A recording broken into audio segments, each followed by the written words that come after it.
Bonsoir à toutes et à tous. L'actualité sur Monaco Info, c'est 7 jours sur 7 et je suis ravi d'être en votre compagnie en ce samedi 9 décembre. Voici le sommaire de ce journal.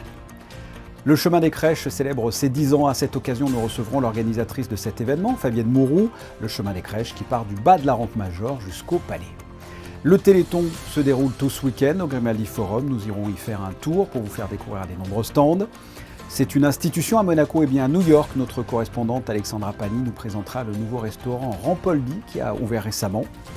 Si vous êtes amateur d'horlogerie, surtout restez avec nous. Nous vous présenterons des montres de collection proposées ce dimanche à l'Hôtel des Ventes de Monte-Carlo, dont 2 pièces uniques. Et dans notre page culture, un focus sur la chanteuse monégasque Shadav et la dernière pièce proposée au Théâtre des Muses, Le Malade Imaginaire, mais en version comédie musicale. Mais avant de développer ces titres, vous le voyez, un bal de Noël a été organisé ce vendredi soir à l'Hôtel de Paris, dont les profits iront à la Fondation Princesse Charlène, la princesse qui a tenu à être présente lors de ce bal. Un peu plus tôt dans la soirée, du côté de la cathédrale, une messe a été donnée à l'occasion de l'Immaculée Conception. Une procession a ensuite été organisée, non pas dans les rues de Monaco-Ville comme cela se fait traditionnellement, le mauvais temps ne le permettait pas, mais directement dans la cathédrale.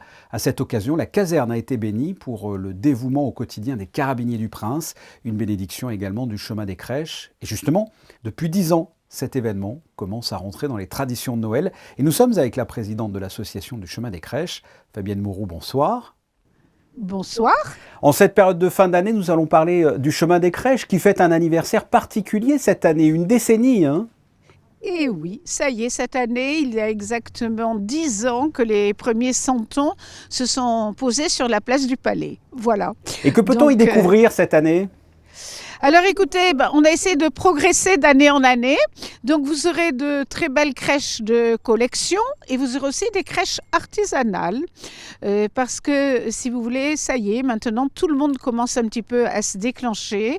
Donc vous avez des crèches qui sont faites par des jeunes, par des écoles, si vous voulez, et qui ont justement le charme d'être fait par des mains d'enfants, par des mains de jeunes, et qui, si vous voulez, sont au milieu d'un chemin des crèches. Vous avez également, si vous voulez, de grandes et belles crèches. Ça, c'est, voilà. Donc les deux se conjuguent vraiment très bien parce que, si vous voulez, ça donne un dynamisme indiscutable pour les nouvelles générations qui commencent à se passionner pour les crèches. Et voilà. Pourquoi un chemin des crèches ? Pourquoi avoir voulu faire ça à la base ? Écoutez, en fait, je voulais que ça soit... J'avais une collection, je vous l'avais dit il y a 10 ans d'ailleurs, qui venait de ma mère du côté provençal. Et on a toujours un peu cette passion de la crèche en famille. J'ai eu la chance de beaucoup voyager, que ce soit sur le plan professionnel ou privé. Et donc, de pays en pays, si vous voulez, j'avais toujours cette passion de la crèche. Donc, je prenais toutes les crèches, justement, souvent artisanales sur les marchés ou autres, ou de très belles crèches, si vous voulez, de collection. Et je me suis dit à un moment, mais c'est pas possible. Bon, c'est un patrimoine familial, c'est vrai, mais il n'y a pas de raison de ne pas en faire profiter la principauté de Monaco et de faire profiter, comment vous dire, dans la rue. C'est-à-dire que ça soit accessible absolument à tout le monde. Ce qui est le cas. Ça s'appelle le chemin des crèches. Quel est ce chemin concrètement ? Quel est le parcours ? Parce qu'il y a, je crois, 14 étapes. Il y a, oui, ça doit donner 14 ou 15 étapes. Et si vous voulez, on démarre du bas de la rampe Major, parce qu'un chemin, comme nous l'avait dit l'Office du tourisme, très intelligemment, un chemin, ça se mérite. Donc, pour voir les crèches, eh bien, on prend ce chemin de la rampe Major, on grimpe, et au fur et à mesure que l'on grimpe, pas à pas, on découvre des petites crèches ou des grandes crèches qui sont soit dans les petites meurtrières, soit dans les grands espaces protégés, soit auprès de la statue du prince régnier, surtout cette année, bien sûr. Et on débouche sur la place du Palais. Donc, c'est vraiment un chemin de crèche qui a un sens pour Monaco. C'est le chemin des crèches du Rocher, si vous voulez. C'est-à-dire de l'âme de Monaco, autour de la famille princière, c'est évident. Et si vous voulez, c'est, comment vous dire, c'est assez mythique parce que ça représente ce qu'a été ces crèches pendant des siècles, non seulement à Monaco, puisqu'on sait qu'au Musée des traditions monégasques, il y a également une crèche absolument splendide. Mais si vous voulez, ça ouvre sur l'avenir et ça ouvre sur ce dynamisme de notre époque qui peut aller plus loin que les crèches provençales ou de tradition d'un pays, mais qui peuvent justement l'élargir à énormément de pays. Donc certes, si vous voulez, je l'ai fait dans la rue et dans cet esprit-là, sur le rocher de Monaco, pour que l'on ait la foi ou qu'on ne l'ait pas. Si vous voulez, c'est un temps de joie et c'est un temps de paix familiale, Noël. Et qui a participé à l'élaboration de ce chemin des crèches ? Alors écoutez, on a commencé, nous étions 2. Et puis nous avons été 4, puis nous avons eu besoin évidemment de s'étoffer de plus en plus parce qu'il fallait surtout sur le plan technique, si vous voulez, il fallait des hommes forts qui puissent monter en haut des portes de la rampe majeure, qui puissent hisser des crèches très lourdes. Donc si vous voulez, c'est pas 2 femmes qui pouvaient faire ça à la base, ça c'est sûr. Donc on a commencé à faire une équipe vraiment technicienne qui puisse nous aider. Et puis il y a, je dois dire, et ça j'y tiens beaucoup à le dire, qu'au fil des années, si vous voulez, on a eu la chance immense d'avoir la participation particulièrement efficace de la DO. Voilà, donc ça, je rends grâce à ceux qui m'ont mis sur, sur la rencontre avec la DO, parce que indiscutablement, par exemple, vous voyez, pour tout ce qui est décor extérieur, les sapins, la décoration de la terrasse des carabiniers, qui ont aussi offert toute leur terrasse pour que puissent exposer des crèches, au fur et à mesure, les organismes du pays différents nous ont aidés, ont compris que on était à la base tout petit, et que si on voulait que cette tradition puisse vraiment s'instaurer dans Monaco, il fallait quand même une aide indiscutable pour arriver à dominer totalement la situation. Ça, c'est sûr. Voilà, c'est quand même énorme. Ça commence au mois d'avril par une très grosse part administrative et de création, puisque chaque année, on essaye de renouveler des crèches différentes. Et si vous voulez, le fait de voir arriver à l'arrière des organismes d'État qui nous ont aidés, la Régie du Palais, n'en parlons pas, nous a énormément aidés. Donc la Régie du Palais et la DO ont fait que ça puisse se développer de cette manière-là. Voilà, ça, il faut bien le dire. On le rappelle, tout le monde peut visiter ce chemin des crèches de la rampe majeure jusqu'au Grand Chalet du Palais, et cela jusqu'au 8 janvier. Fabienne Mourou, merci. Merci beaucoup et à bientôt. Ce week-end en Principauté était marqué par le Téléthon. Cette année, l'espace Ravel était animé en chanson avec le groupe Revolution Voice et le parrain de cette édition 2023, le chanteur monégasque Mathis Jones, plongé dans cette ambiance caritative avec Yannick Debevert et Hugo Comassa. C'est sur le son de l'hymne monégasque que Louis Ducruet a été accueilli au Téléthon 2023 de Monaco. Le fils de la princesse Stéphanie est venu représenter le prince souverain pour cette édition de l'événement caritatif. Il a notamment pu déambuler à travers les nombreux stands mis en place par l'association organisatrice Monaco Maladies Génétiques. Des stands pour contenter petits et grands, mais avec évidemment l'objectif de récolter un maximum de dons. Ils peuvent soit participer à des activités, et soit les activités sont payantes et ils règlent l'activité, soit il y a des urnes où ils peuvent déposer des dons, soit on a une tombola avec de très beaux lots, dont des nuitées dans les établissements de la Principauté. Donc n'hésitez pas, c'est 5 € le billet, achetez nos billets tombola. Écoutez, on n'a jamais atteint les 100 000, alors si on y arrivait cette année, ça serait bien. Tout le week-end est animé heure après heure par des spectacles vivants sur la scène installée au cœur de l'espace Ravel du Grimaldi Forum. Cette édition 2023 est parrainée par Mathis Jones. Le jeune chanteur monégasque a notamment pu interpréter son tout dernier single. Ça me fait vraiment plaisir d'être le parrain du Téléthon à Monaco cette année, parce que si je peux aider moi avec la musique, c'est vraiment aucune question. Moi j'adore la musique de toutes les manières, donc si je peux faire quelque chose en plus, c'est vraiment avec plaisir. En plus c'est pour des bonnes causes, c'est pour une belle mobilisation, donc vraiment ça me fait très plaisir. Il est évidemment possible, au-delà des achats sur les stands, de participer à la collecte de dons. Pour cela, rien de plus simple, il vous suffit de prendre votre téléphone et composer le 36 37. En bref, en Euroleague, la Roca Team s'est déplacée hier au soir en Lituanie pour rencontrer l'équipe de Kaunas et c'est l'ASM qui l'a emporté 83-79. Monaco est donc au 5e au classement. Prochaine rencontre d'Euroleague vendredi 15 décembre en Turquie face au Fenerbahçe. Quant au championnat de France, Monaco se déplace pour affronter Le Portel ce dimanche à 14h30. La traditionnelle course de Noël ou Giro des Natales se déroulera ce dimanche de 7h à 12h30. Il va donc y avoir des impacts sur la circulation des véhicules, mais aussi des bus de la CAM, du stationnement et de la circulation des piétons. En grande partie autour du port Hercule et du Larvoto, mais pas que. Pour plus de renseignements, je vous invite à aller sur le site Waze, W-A-Z-E. Vous aurez des informations concernant cette circulation. Ensemble pour les enfants, eh bien, c'est le nom d'un groupement d'associations monégasques qui célèbre ses 5 ans. Ensemble pour les enfants s'est retrouvé ce vendredi après-midi à l'espace Léo Ferré dans un décor féerique avec de nombreuses animations pour célébrer cet anniversaire et Noël dans la joie et la bonne humeur. À l'approche des fêtes de fin d'année, Alexandra Pani nous propose de la retrouver en cuisine pour la chronique américaine de cette semaine. Et c'est en compagnie d'un chef étoilé de la Principauté que vous nous proposez cet éclairage. Alexandra, bonsoir. Bonsoir à vous, tout à fait. C'est une institution en Principauté qui a vu le jour en 1946. Le chef Antonio Salvatore est aux commandes du restaurant Rampoldi depuis 2016. Il nous reçoit dans son établissement éponyme new-yorkais, inauguré par le prince Albert II en septembre dernier. Je vous amène y faire un tour.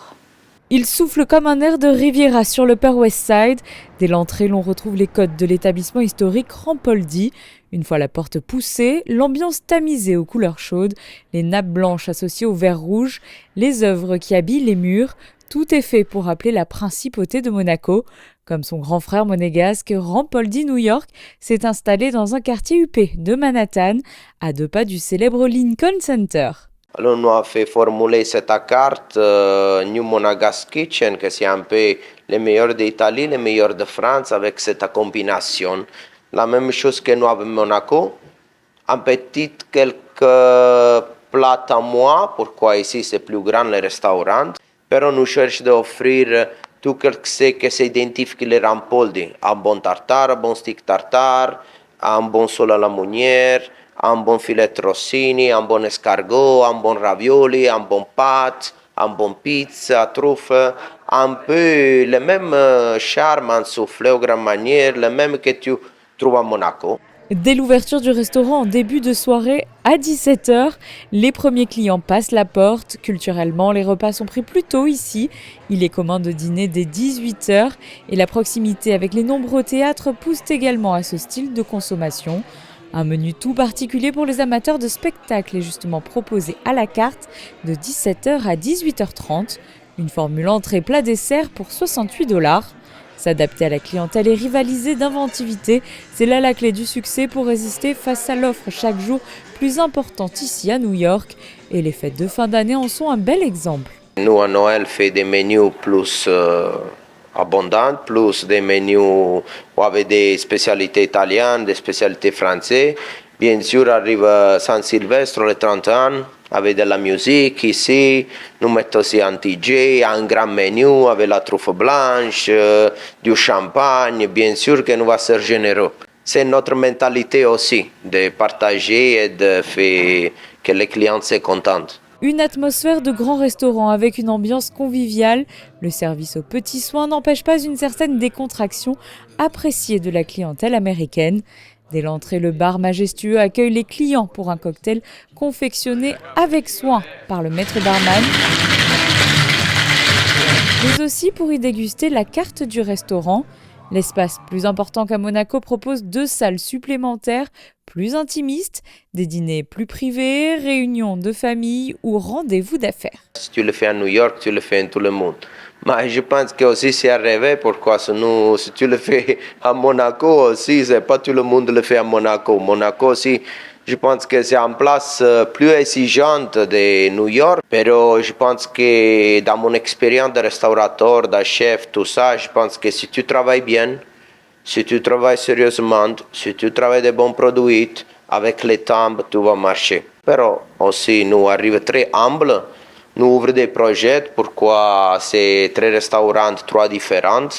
Et notre idée, c'est de développer, de faire plus Rampoldi et de faire que se fait un nom international, non seulement pas à New York, que ça allait à Las Vegas, que allait à Miami. qui est allé à Londres, qui est allé à Dubaï, pourquoi pas. Le début donc d'une nouvelle aventure internationale pour le restaurant Rampoldi. Nous attendons avec impatience les nouvelles adresses.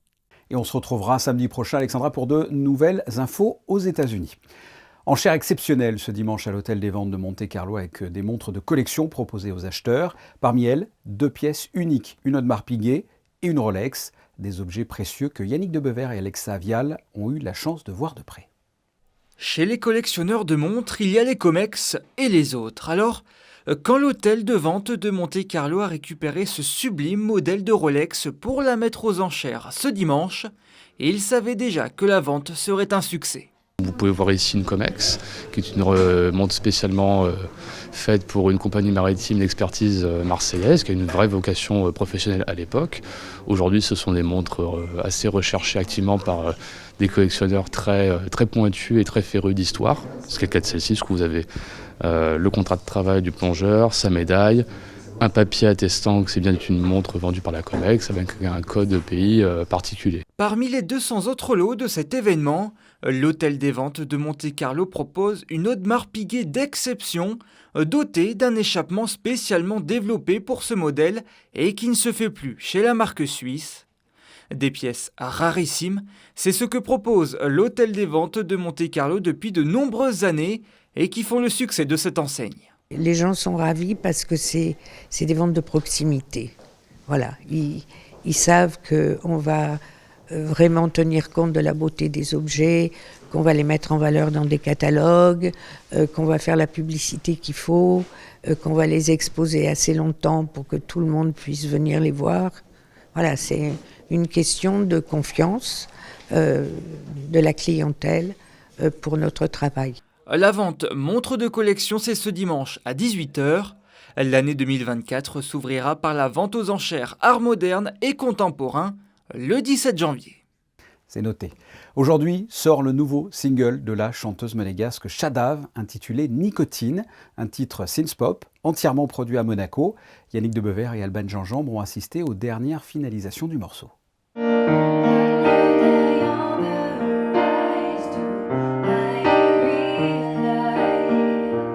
C'est le début d'une nouvelle page pour Shadav, celle où la production musicale prend plus de place dans sa vie. Depuis toute petite, Charlène Davin rêve de sortir ses propres singles et ce n'est que depuis quelques mois qu'elle a décidé de laisser plus de place à ses créations. Je suis prof de musique à côté, donc beaucoup de cours. J'ai lancé ma structure où je donne des cours particuliers. Je fais des concerts aussi à côté. Donc cette partie travail a primé sur le reste. C'est vrai que c'est difficile parfois de se développer en tant qu'artiste à côté de son travail. Donc comme je travaille dans la musique, ça aide, mais j'ai tout simplement décidé d'y accorder plus de temps récemment. En fait, ça s'est fait très naturellement après l'été. En fait, c'était la rentrée, j'ai repris mes cours. En fait, j'ai juste décidé d'aborder mon année scolaire différemment, de m'organiser différemment et de m'épanouir un petit peu plus sur la scène et dans le studio aussi.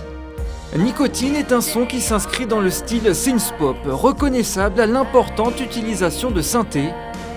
Pour pousser un peu plus loin la richesse instrumentale, Charlène a fait appel à Nicolas Gancia, producteur à Monaco. Sur les départs, on entend vachement.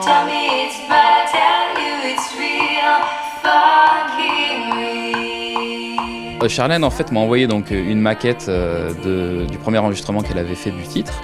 Et donc tout de suite le titre m'a parlé et donc ensuite on a travaillé ensemble en reprenant piste par piste les différents éléments du titre pour y apporter ma petite patte à moi. C'est assez intemporel, même si c'est un style qui a tendance à revenir un petit peu à la mode, avec des sonorités justement un petit peu vintage qu'on pouvait avoir dans les années 70, surtout 80.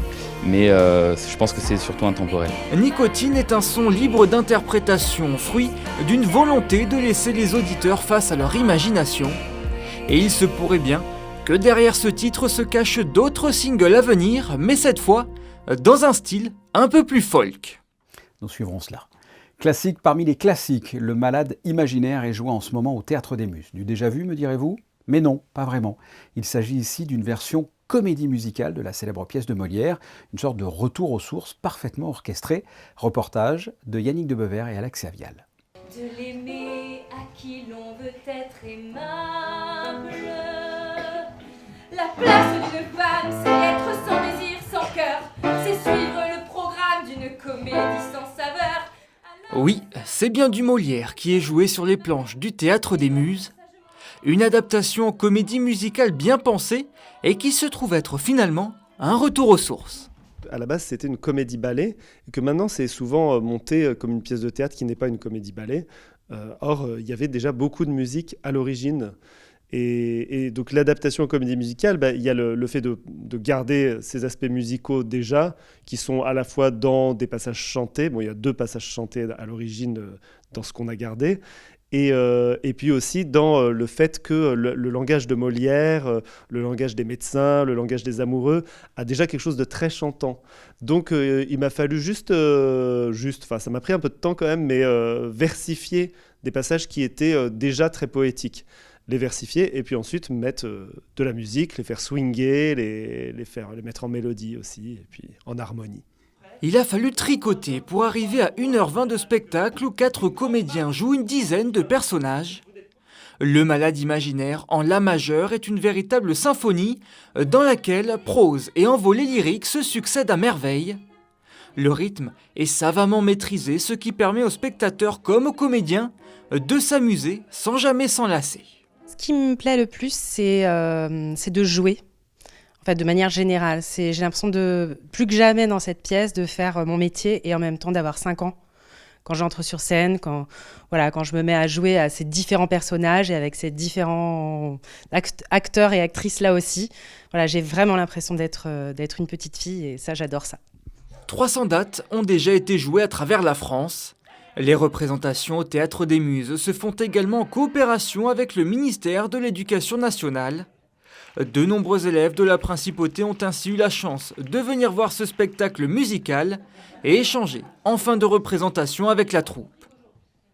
Et prochain spectacle au Théâtre des Muses, le Cyrano d'Edmond Rostand du 14 au 17 décembre. Il a plu vendredi, il y a eu une amélioration samedi. Qu'en est-il pour dimanche, Yannick ? Bonsoir Fabien, bonsoir à tous. Ce dimanche sera magnifique en Principauté avec un soleil plein toute la journée.